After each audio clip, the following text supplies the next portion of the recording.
first time Emma heard the knock, it came from inside the walls. Emma Clark, 28, moves into apartment 3B, an old, pre-war building tucked away on a quiet city street. She's desperate for a fresh start after leaving behind an abusive relationship. The landlord, Mr. Feldman, is an elderly man with a polite but oddly distant demeanour. The building is cheap, creaky, and smells faintly of mildew and old wood, but it's hers. On her first night, exhausted from unpacking, Emma lies awake listening to the building sigh. Pipes clank, floorboards creak. Then, just past 2 a.m, she hears it. A soft, deliberate knock, not at her door, but inside the bedroom wall behind her headboard. Startled, she sits up, heart hammering. It comes again. Knock. Knock, knock. A pause, then silence. She tries to laugh it off. Old pipes, maybe a rat in the walls, but she can't shake the feeling that the knock wasn't random. It felt intentional. Emma settles into a routine. New job at a bookstore, awkward small talk with neighbours she rarely sees. Apartment 3B is drafty, but she tries to make it warm, candles, cosy blankets, old records. But every night at exactly 2:07 a.m, the knocking returns, sometimes soft, sometimes frantic, always from within the same wall. She complains to Mr. Feldman, who just nods vaguely. Old buildings make noises, dear, nothing to worry about. His eyes flick to her unit number, then away. Emma becomes fixated. She taps back at the wall one night, 3 knocks. The silence that follows is so complete she almost laughs at herself. But then a whisper threads through the drywall. "Help me!" She jerks away. She didn't imagine that. The next night the whisper comes again, clearer, urgent. "Emma, please." How does it know her name? Emma barely sleeps. She researches the building's history, an old boarding house turned apartments in the 1940s, no record of anything unusual. She tries talking to neighbours, but they're tight-lipped or evasive. One old woman in 2A mutters, "Walls remember things. Some doors shouldn't be opened." Emma pushes her bed aside, presses her ear to the wall. The voice is there, fragile, sobbing. In the dark, can't breathe. One night she snaps. She takes a hammer and starts chipping away at the plaster. Behind the wall is brick, and a faint draft. She notices an outline, a bricked-up door. Mr. Feldman catches her the next morning, dust everywhere. His calm mask cracks. "You don't want to open that. Let sleeping things sleep." Emma ignores him. She finds old blueprints. There was once a connecting room, a hidden servant's closet, a secret passage. Obsession swallows her fear. On a stormy night, Emma smashes through the last layer of brick. Behind it, darkness. She shines her phone's light, a tiny windowless crawlspace. Dust, old scraps of cloth, rotting boards. The smell hits her, sour, stale, a grave that was never blessed. In the corner she sees scratches on the brick, fingernail marks, and something else. Bones. Small. Human. Emma stumbles back, retching. She calls the police. They find remnants of a child, missing since the 1950s, never found. The police question Feldman. He claims ignorance, but the detective's offhand comment chills her. Not the first bones we've found in these walls over the years. Emma tries to leave. She books a hotel, but that night, in the hotel bed, she hears it. Knock, knock, knock. She wakes to find the hotel room door ajar. Her phone lights up. "You can't leave me here." She flees back to 3B to finish it. She tears open the wall further, desperate to understand. The apartment feels alive, cold air whispering across her skin. Shadows move where shadows shouldn't be. She finds an old ring buried in the rubble. As she picks it up, a cold hand closes over hers. A pale, translucent child staring at her with hollow eyes. "You found me. Don't leave me here. Please." Emma's vision blurs. Memories not her own flood in. The child bricked in alive, the landlord's father sealing the room, the generations of silence. Emma does what no one did. She calls the child by name found on an old missing poster, Lila. She promises to bring her peace. She gives the bones a proper burial. The police open an investigation. The last night in apartment 3B is different. At 2:07 a.m. there's no knock, only a warm breeze, the scent of lavender, a quiet thank you in the dark. Emma moves out the next morning. As she drives away, she glances in the rearview mirror and swears she sees Lila standing by the window, free at last. Months later, another woman moves into 3B. She laughs at the creaky floors and the drafty walls. Her first night is uneventful, until just past 2 a.m. She sits up, frowning. Knock, knock, knock. Second story, when the lights came back on. It began with a storm. A thunderstorm so fierce it made the power grid flicker all over the sleepy town of Dorchester Hollow. Hannah Morgan, 34, a night shift nurse just home from a grueling double, stumbled through her tiny kitchen, lighting candles when the lights went out for the third time that week. Her apartment building, one of those drafty old brick monsters from the 1920s, was always the last to get power back. Tonight, the wind rattled her windows so hard she jammed an old chair under the handle just in case. Outside, lightning flashed. Inside, the living room flickered with warm candlelight. Hannah curled up on her thrift store couch, eyes half closed, listening to the rain hammer the roof above her top-floor unit. That's when she heard it. A faint, deliberate knock. Not at her door, but on the window behind the drawn curtain. She froze. She lived on the 3rd floor. Another knock. 3 slow taps. She whispered to herself, wind, just the wind. She stood, padded across the creaky floorboards, heart thudding. She lifted the curtain edge. Nothing but rain streaming down the glass. Relief. Then, in the reflection of her window, she saw it, a silhouette, standing in her darkened kitchen. She spun around. The candle flickered, revealing nothing but an empty counter, a dripping sink, the shadow of her fridge. She held her breath, ears straining. A floorboard creaked in the hall. Hannah grabbed her phone, dead, of course, and edged toward the kitchen drawer where she kept a rusted old paring knife. She heard it again, a step, slow and deliberate, coming closer. But when she turned the corner, the hallway was empty.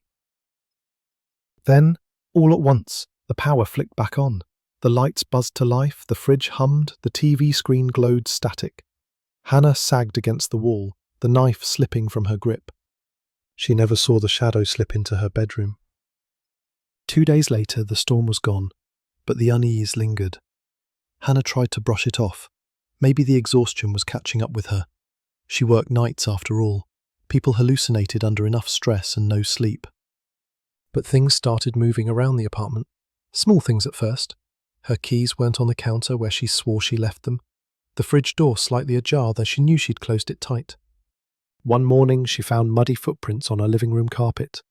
They led from the front door to her bedroom. The door had been locked. She checked twice every night. She even bought a new deadbolt. But the footprints were there, small, bare feet. She called the landlord, a balding man named Phil, who lived in Unit 1A. Phil trudged up the stairs, sighed when she showed him the prints and muttered, "Kids break in sometimes.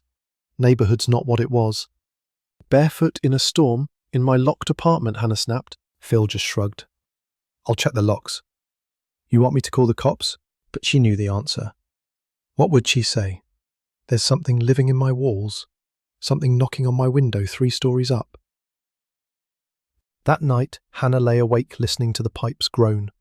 She drifted into a shallow sleep, the kind where every creak jolts you back.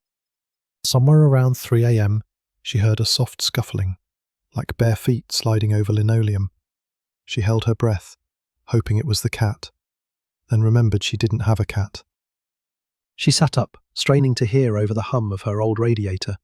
The sound was coming from the kitchen. Quiet as she could, she slid out of bed, grabbed her phone, this time fully charged, and crept down the hallway. The kitchen light was off, but the fridge door was open again, its dull bulb casting a ghostly glow on the cracked tile. A shape moved behind the fridge door. Small, thin, shifting in the shadows. Hannah's breath caught in her throat. She flicked the light switch, and the shape vanished.